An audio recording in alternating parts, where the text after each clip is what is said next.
Good evening and a very warm welcome to First Issues. As to begin tonight's program, we present some of the potentially game-changing ideas that were discussed at this year's Global Expo Botswana that took place here at Fairground Holdings in Gaborone under the fitting theme, Unlocking Opportunities for Economic Growth, courtesy of the Botswana Investment and Trade Centre, BITC. It provided the ideal place for our team to discover the major themes being discussed by thought leaders from all over the world about a wide array of sectors. The four-day platform to promote regional and international collaboration began with talks from speakers from Korea to Mexico, discussing export and international trade, advising attendees on how to practically broaden their horizons. Part of the program was plenary sessions that first focused on the all-important topic of foreign direct investment, and the most interactive of all, of course, being that discussing entrepreneurship. The panel discussing how entrepreneurs can create wealth for economies, businesses and communities consisted of, among others, the CEO of the Citizen Entrepreneurial Development Agency, CEDA, Thabo Thamani, who said that policymakers and technocrats need to better understand the complexities of funding businesses, that returns are not evident overnight. Proceeds of what comes out of development finance are over a longer period of time.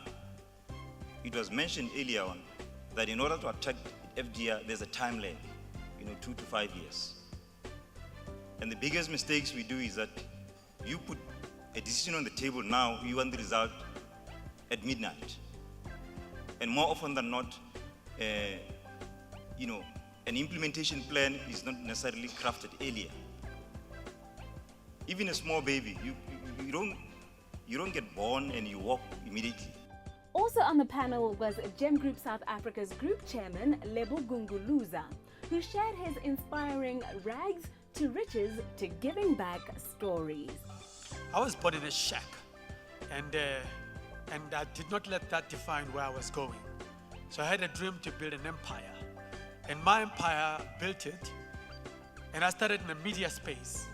So I produced magazines until I produced magazines for Botswana, for SA, and I built the company to a sizable publishing house. And then from publishing, as you know, you naturally go into events because you've got a media platform, so you create your own corporate events. So I created corporate events, and then I moved there and I acquired hotels because people that came to events, they wanted a place to stay. From moving into hotels, I started a chauffeur drive company. From chauffeur drive company, I started a travel agency. And then I decided, no, I think I need to diversify a little bit. When I was 40 years old, which I'm not going to tell you my age now, I decided that maybe it's time that I diversify. I then started a program called 12-12-12, where I started to say to myself, I'm a successful entrepreneur. But I think my success should not stand out alone. Because by that time, I was defined in South Africa by Forbes as a multimillionaire. And I said to myself, is it better for me to shine alone, or should I be bringing more people to shine with me and build an empire with me? Then I invested in young entrepreneurs. So I started a program called 12-12-12, and every year I recruit 12 entrepreneurs to run 12 companies every 12 months. And I cut half of my salary to invest in those entrepreneurs. Rekindle Learning's founder and CEO, Rapelang Rabana, a South African tech entrepreneur whose ventures since her graduation year in 2005 from the University of Cape Town landed her on the cover of Forbes magazine before the age of 30, says she has come to appreciate that at the core of innovation is a self-aware individual. Whoever you are, you have a sum total of life experiences that have prepared you to notice the opportunities around you. So this is particularly important because this means that everyone has a perspective and has experiences that they can bring that are unique to them. And this is how you bring unique value. This is how you bring innovation to the businesses that you want to create. That greater level of self-awareness allows you to recognize those unique perspectives that you have. It allows you to separate who you are from the circumstances around you so that you see those circumstances as changeable, as movable, as something that you can shift and change to improve upon. And that is the source of innovation. And so that innovation is not going to come from some Harvard Business Review, but comes from you. This is particularly important because we like to stew on this idea of entrepreneurship. But until we really, really believe that as an individual, you have that capacity to create that value, we won't create more entrepreneurs. The government can have as many support systems as they want. We can have even more and more FDI. It's going to make no material difference unless these conferences are focused on the human mindset and how we see ourselves. If you don't believe that as an individual, you have the capacity to create value, you fall into a dependent mindset that says that value is given. You're waiting for the government to give you an opportunity. You're waiting for the diamonds in Botswana to keep providing you with opportunities. You're waiting for grants, etc., etc. Or you fall into a dependent mindset that says that value is taken. I will be corrupt. I will commit crime. I will bully my way and take someone's job if I need to, because you don't believe that you can create value. And I emphasize this because this is the starting point of any real growth and entrepreneurship in any country, the realization of your individual capacity to create value. Botswana ultimately is not a bad place to be an entrepreneur. The Mara Foundation released the Ashish Taka Global Entrepreneurial Index a couple of weeks ago, and Botswana ranks 44 out of 85 countries. So it's not brilliant, but it is certainly by far and away better than most countries young people find themselves in today. So the problems lie far deeper than ecosystems. It lies really, really in our mindsets. So let's focus a lot more on how we as individuals can create value so that we can become those innovative entrepreneurs that this country needs.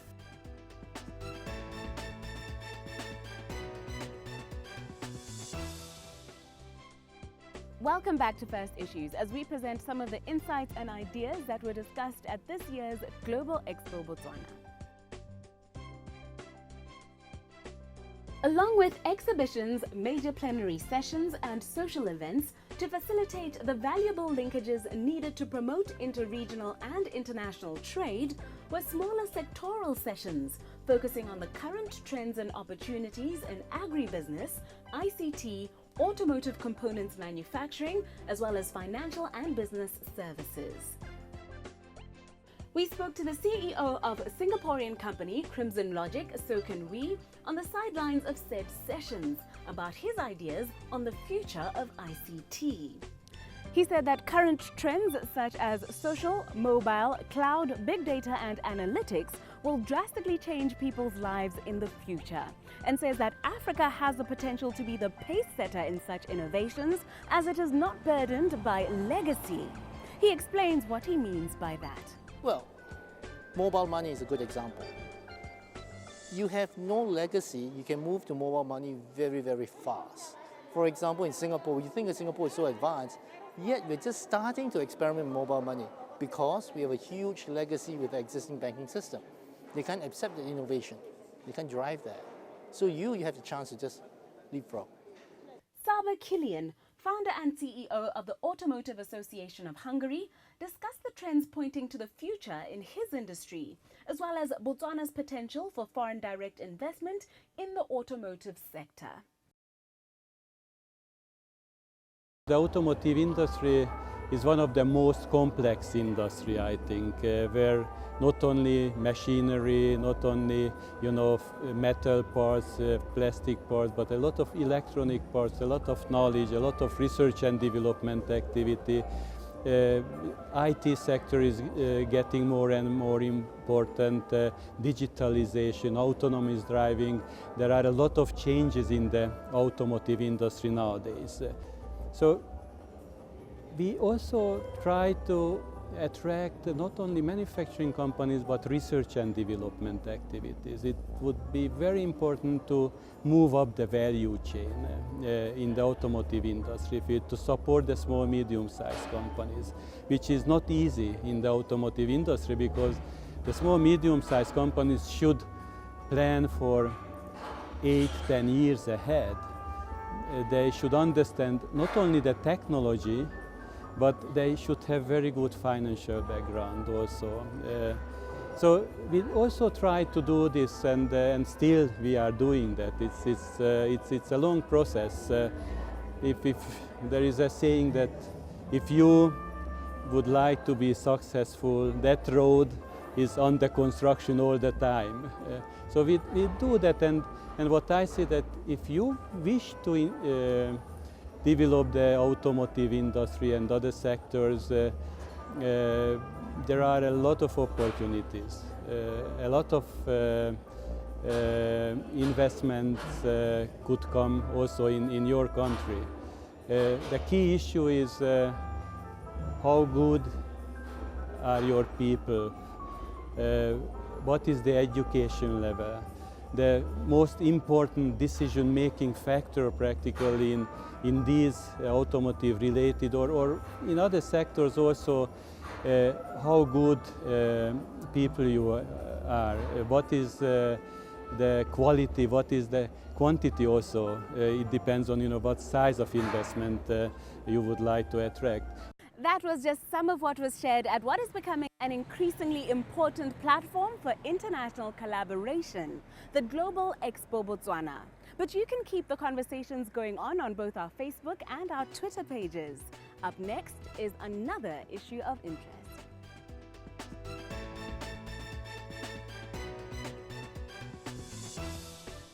Welcome back to First Issues. As in this segment, we discuss the possibility of promoting cosmetic surgery tourism as an industry for Botswana. With the need for completely new ways of thinking and for new avenues for economic growth, well articulated in conversations about diversifying the economy, once in a while here on our program, we'll be looking at various sectors to discuss their viability for Botswana. As more and more people travel internationally for more affordable medical procedures, there has even been an emergence of special agencies that operate as a cross between travel agent and surgical consult. Travelers can get their operations from reputable professionals and recover in a resort or while out exploring the world. There's a Brazilian website that calls them cosmetic vacations, while Thailand has been a little more creative in calling them gorgeous getaways. This is big business. The Global Cosmetic Surgery and Services Market Analysis for 2015-2019 says it is a vertically growing market, currently worth over $20 billion and set to grow to $27 billion by 2019. A recent Transparency Market Research report says some of the key countries that have emerged as prominent centers of medical tourism are Costa Rica, South Korea, the Philippines, Thailand, Brazil, Turkey, India, Taiwan, Poland, Dubai, Mexico, Malaysia, and Singapore. Thailand is said to have been the most popular destination for cosmetic surgeries. In 2012, an estimated 45% share of the total foreign tourist arrival in Asia was bagged by Thailand, which received 2.5 million foreign patients, mostly from Western Europe. Since tourism already happens to be such a major contributor to our economy, why not attract the tourist who's looking for specialized medical services, complete with secluded, untouched, serene locations in the Okavango for recuperation? We asked Lars Salamark, Professor of Plastic and Reconstructive Surgery at Bokamoso Private Hospital here in Gaborone, if Botswana should consider getting a piece of this growing cosmetic tourism pie. Cosmetic surgery in Botswana is not big business. It is limited, very limited. And I mean, at my work here, it is. I hardly do anything cosmetic. It's almost only reconstructive surgery. I mean, accidents, wounds, burns, congenital defects or abnormalities of different kinds. And then another thing is that it is comparatively more expensive with cosmetic surgery here than in other countries, because of the hospital policy. The hospital costs are, I mean, theater costs are very high, even compared to private clinics in Europe where I've been working. Yes. So, and people don't have much money here that they can spend for cosmetic surgery. There are places, though, that are managing to draw people with these types of procedures. What do they have that we don't? What needs to be in place? Well, it's a price. It is mainly the price that makes them travel. I mean, from Europe they go to Thailand, for instance, and to private clinics there, and the prices are much lower. They go to Eastern Europe, former communist countries, where prices are very low because salaries are low. But there are many stories about serious complications, very serious, even with fatal complications. Yeah.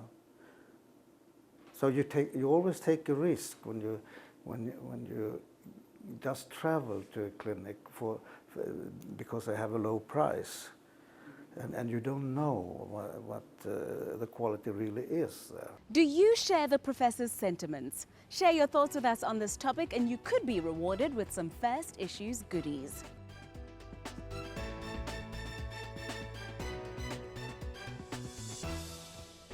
Welcome back to First Issues. As for this portion of our program, we continue our ongoing series on the different business etiquette practices from all over the world. Now looking to our Singaporean guest from earlier on in our show to talk about his observations. Singapore is often cited as a model for economic development because in the 51 years since its independence, it rapidly developed from a low-income country to a high-income country. The World Bank says it provides the world's most business-friendly regulatory environment for local entrepreneurs and is ranked among the world's most competitive economies. The regulatory environment is one of the world's most efficient, with no minimum capital required. Launching a business takes only 3 days. The government incentivizes foreign business to operate there and limits non-residents' tax on employment income to 15%. It is a trade-driven economy, heavily reliant on foreign workers. In fact, in 2013, Singapore's government forecast that by 2030, immigrants will make up more than 50% of the population. Although the Chinese make up more than 75% of the country's local multiracial population, with Malays and Indians making up much of the rest. It is also renowned for its conservatism and strict local laws, and the country prides itself on its stability and security. Our guest describes what it is like to conduct business in the sophisticated business environment. Singapore is very Western in the way it does business. So what you see is what you get, what you say is what you get, and promises are always kept. Things are always above board. There is no double meaning in what people say. So I think the execution becomes key in Singapore, and that's what helps drive it. The commitment to do what you say and following through with it. What advice would you give to somebody traveling to Singapore to do business about how to network, what cultural norms they should expect to find when they get there? Well, if you want to go to Singapore and do business, very easy. You can reach out to either trade associations, they can help you with the connections, or you can use the government agencies, i.e. Singapore is one. They can help people connect. Reach out to trade associations and then they will help you connect. And you can reach out to them 2 ways.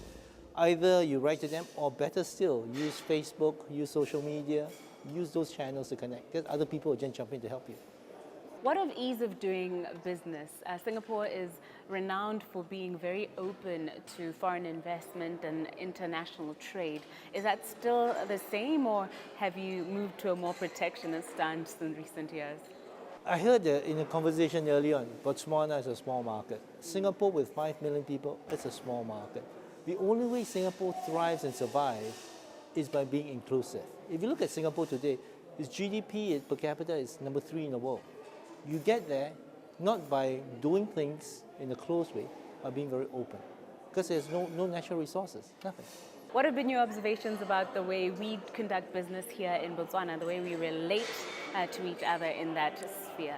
Well, the first thing is, I think there's a lack of formal protocol. Everybody is very friendly. So for example, I met the DG of the National Strategy Office today. I just walked into his office. I was waiting for a security guard to search me, to stop me. There doesn't seem to be that many layers of security separation. But there's one thing I've noticed here is that things can change at the last minute very, very fast. And what's even more amazing is how people react to that without any fuss. It's okay, cool. Is that positive or negative, would you say? I think if you don't lose sleep over don't sweat the small stuff, it's okay. But if you change too often, then you're not predictable. Then that could become a challenge. What best practices do you think we could learn from each other then? I think for us, in Singapore, to learn from Botswana is loosen up. We need to chill a bit. You seem to have that figured out. I think from Botswana, from Singapore is, can there be more structure in sticking to that more formally? What stood out most to you? Talk to us via Facebook, YouTube, Twitter, or even SMS, and we could be reading out your comment next week.